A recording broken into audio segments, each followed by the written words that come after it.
Hi viewers, welcome to Karthikeya talkies. ఈరోజు మనం పిల్లల ఎముకల దృఢత్వానికి, ఇమ్యూన్ సిస్టమ్కి, వాళ్ళ ఎదుగుదలకి మంచి హోమ్ మేడ్ మిల్క్ పౌడర్ తయారు చేసుకుందాం రండి.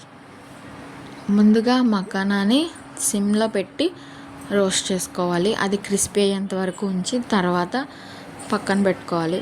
తర్వాత 2 స్పూన్స్ కోకో పౌడర్, అలానే వాల్నట్స్, ఆల్మండ్స్ కూడా రోస్ట్ చేసుకోవాలి సిమ్లో పెట్టి. తర్వాత పెద్ద పట్టికి నేను పీసెస్ కింద కట్ చేసి అది యూస్ చేశాను. అది పిల్లలకి జస్ట్ స్వీట్నెస్ కోసమే, అదేమీ కఫం పట్టదండి, చలవ చేస్తుంది కూడా, దగ్గు నుంచి జలుబు నుండి ఉపశమనం కలిగిస్తుంది.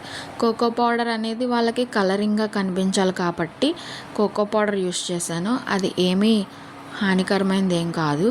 వాల్నట్స్లో ఇంకా ఆల్మండ్స్లో వాళ్ళ బ్రెయిన్ డెవలప్మెంట్కి చాలా ఉపయోగపడుతుంది. మనం పౌడర్లో మిక్స్ చేసి ఇస్తున్నాం. డైరెక్ట్గా వాళ్ళు తినరు కాబట్టి ఇది సప్లిమెంట్ కింద వాళ్ళకి ఇస్తున్నాం.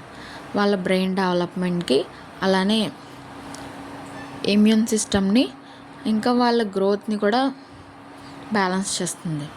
ఇంకా చిన్నపిల్లలకు కూడా సెర్లాక్ లాగా హాట్ వాటర్లో కలిపి మిక్స్ చేసి తినిపించవచ్చు. కొంచెం పెద్దవాళ్ళకైతే పాలలో మిక్స్ చేసి మిల్క్ పౌడర్ కింద కూడా యూస్ చేయొచ్చు. ఇలాంటి మరిన్ని వీడియోస్ కావాలంటే సబ్స్క్రైబ్ మై ఛానల్.